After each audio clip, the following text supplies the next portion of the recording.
Okay, so after a rather lengthy, I actually went ahead and counted it after a 10 PowerPoint trek through the Mount Everest that is univariate and bivariate descriptive statistics. We're finally ready to talk about something else, something that's equally as important to the application and development of applied statistics, and that is this idea of probability.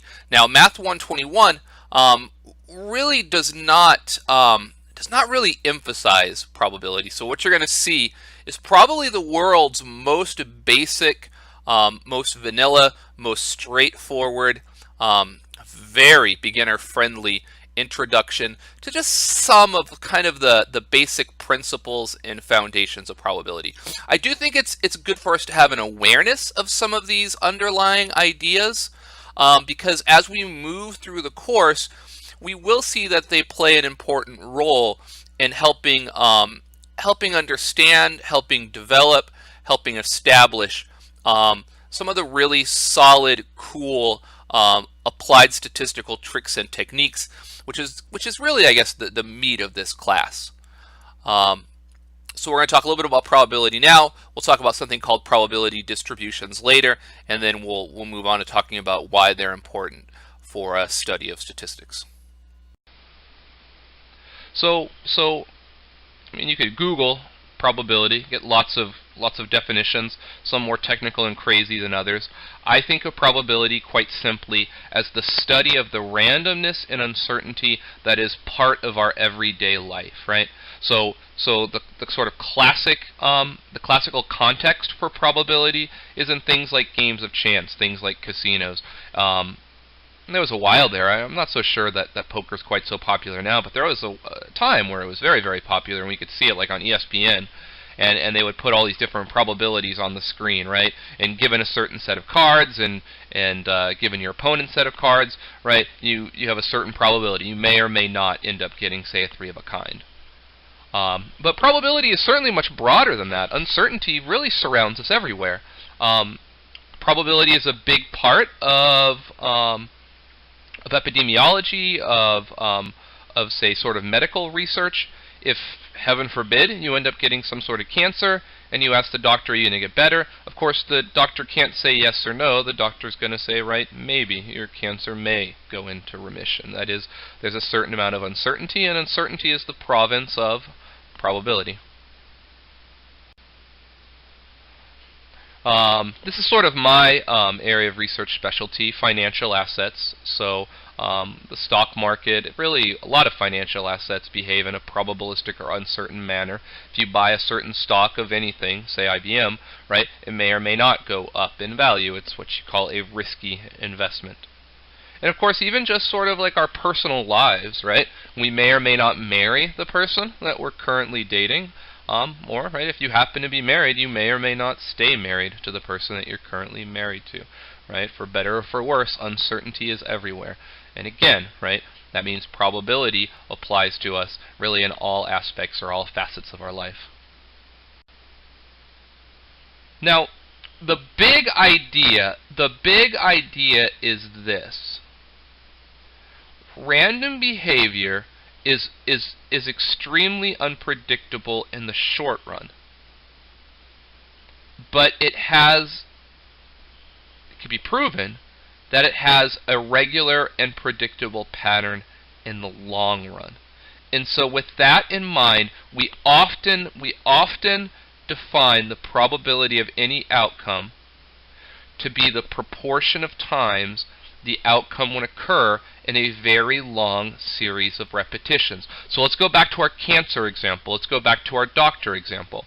Right? If you ask the doctor, are you going to get better? The doctor's not going to say yes or no. The doctor's going to say maybe. But they'll actually give you a bit of a better answer than maybe, right? They might say, well, given your age and given the type and the stage of the cancer, I think there's, say, a 75% chance that your cancer will go in remission.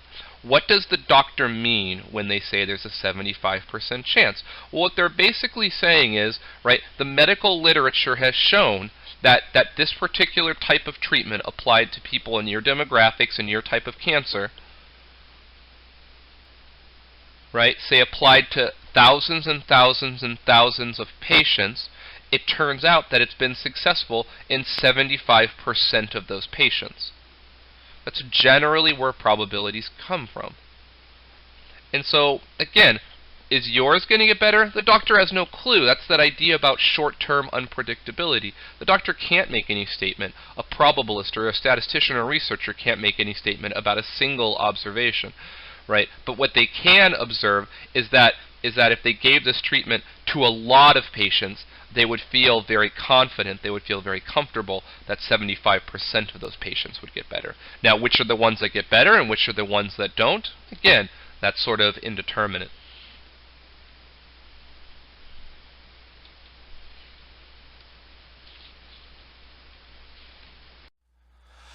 So a couple of rules, I guess really just one rule about probability, and that is that probabilities always range from 0 to 1. So if a certain event has a probability very, very close to 0, that means that it's extremely unlikely to happen.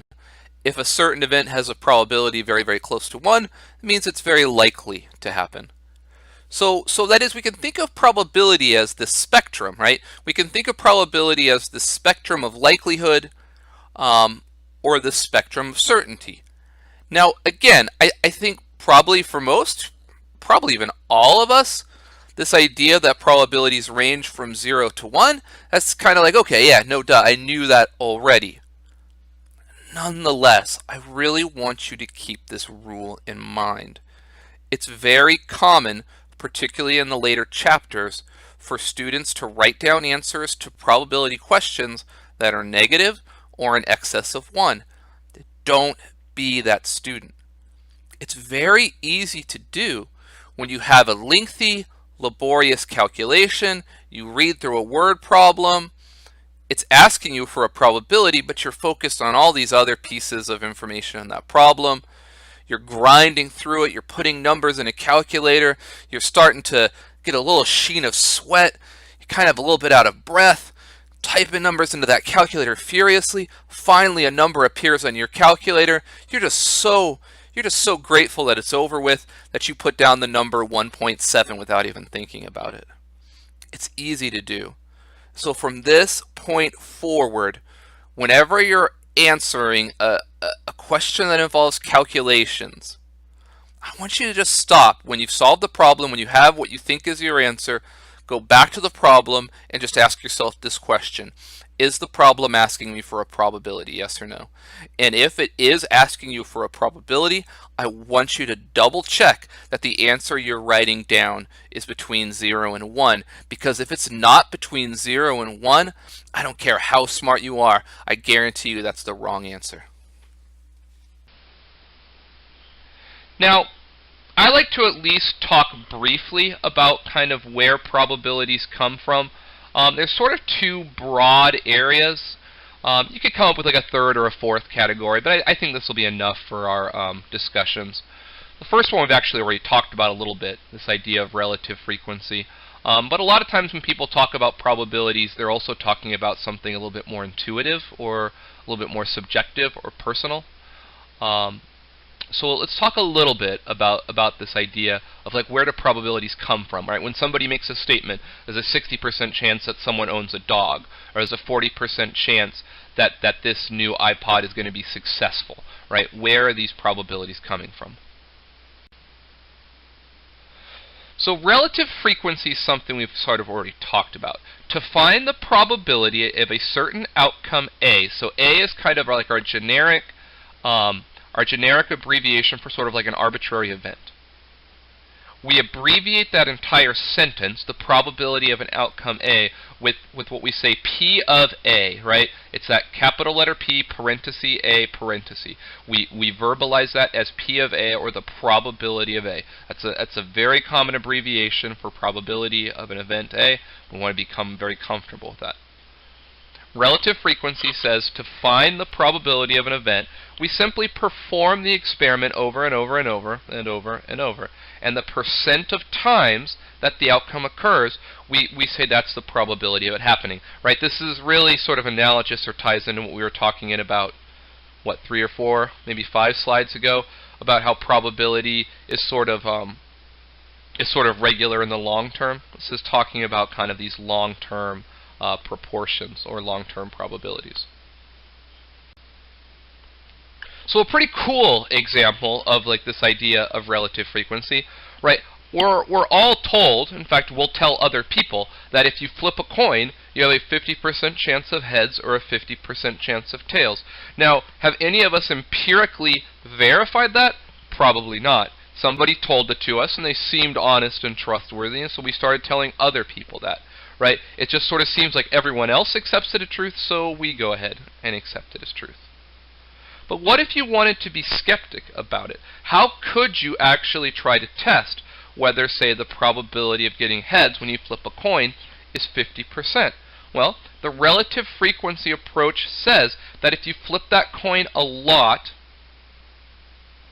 the proportion of times that you get heads will sort of zero in, will sort of converge on sort of the, quote, true probability of getting heads.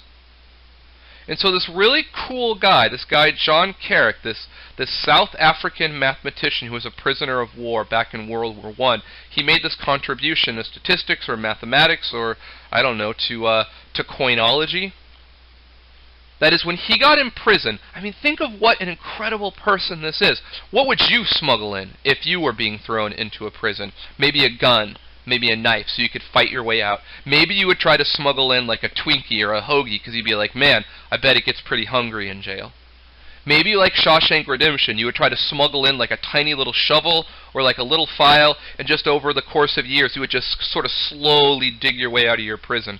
Right? John Carrick had none of that selfishness. He smuggled in a quarter, and he just sat, he said, hey, if I'm going to have large amounts of free time, why not make the most of it, and why not try to prove to the world that the actual probability of getting heads is 50%? That's what he did. He flipped his coin 10,000 times, and he found, sure enough, that the percentage of times that he got heads was very, very close to 50%, which means, of course, the probability of getting heads, we would say, is very close to 50%. Relative frequency is tied to this math fact. This math fact is called the law of large numbers. It's like a law of the universe. You could prove it mathematically. It's also been shown empirically plenty of times as well. That is, your sample size gets larger and larger as you flip that coin more and more and more. The relative frequency, right, the percent of times in your sample that you get heads, gets closer and closer and closer. It closes in on the true actual probability of the event occurring, right, in this example of heads actually occurring. Now, intuition is typically a subjective assignment of probabilities based on opinion or past experience. You might want to hand wave it as sort of not being good, but there actually is a lot of merit and a lot of value to intuition. It's particularly useful in situations that cannot be repeated over and over again. So it's used a lot in the business world, for instance. There's kind of like a rigorous approach. I believe it's called the Delphi method, although don't hold me to that. Where if you're interested in the probability that, say, that the new iPhone 7 is going to be a big success with its current price point and the bells and whistles that you're willing to put in it. Now, if you wanted to know the relative frequency, what would you have to do? You would have to release the iPhone 7, right, thousands of times, and of those thousands of times, see how many times it's well received by the public. That, of course, can't be done. So in situations like that, you have to come up with other approaches, and one of those is sort of intuition, right? It doesn't always have to be blind opinion. It could be based on someone's considerable business expertise. And in situations like that, in business, they might pull a number of different CEOs or business or financial experts, get all their opinions, and take some method to sort of aggregate or combine those opinions into what we might call a subjective or intuitive probability of the iPhone 7 being successful. So here's an example of the intuition. Right, Sally thinks that if she wakes up at 9:10, she has an 80% chance of getting to class on time. Right, it's not based on her recording any numbers. It's not based on any what we might call, quote, hard evidence. It's just that she thinks that's when she usually gets up. She's not keeping a diary or a ledger, and most of the time she gets to class on time, right? Most of the time to Sally means 80%. To you or I, it could mean 70, 75, 85%, right? There's a certain subjectivity to this, right? Keep in mind, right, when most of us give a probability in life, most of us are doing this sort of subjective, intuitive approach, right? One of the cool things is, it's not in this PowerPoint, but if you're like a computer science person, you may or may not be. A lot of the students in this class are nursing majors, but we do get some computer scientists. One of the really cool ways that they come up with probabilities nowadays are simulations, right? So say that you want to know whether a type of tiling or shielding on a rocket ship is going to be able to stand up to the pressures of like leaving the atmosphere. Now, relative frequency, you would what? You would have to launch thousands of spaceships or thousands of rockets and see how many of those end up, say, surviving the launch, which is a pretty expensive thing to do. So what's done instead a lot is you can create these programs and simulate these environments where you sort of simulate launching it over and over and over, and you look at the proportion of times of your simulated launches where it actually happens. Kind of cool, right?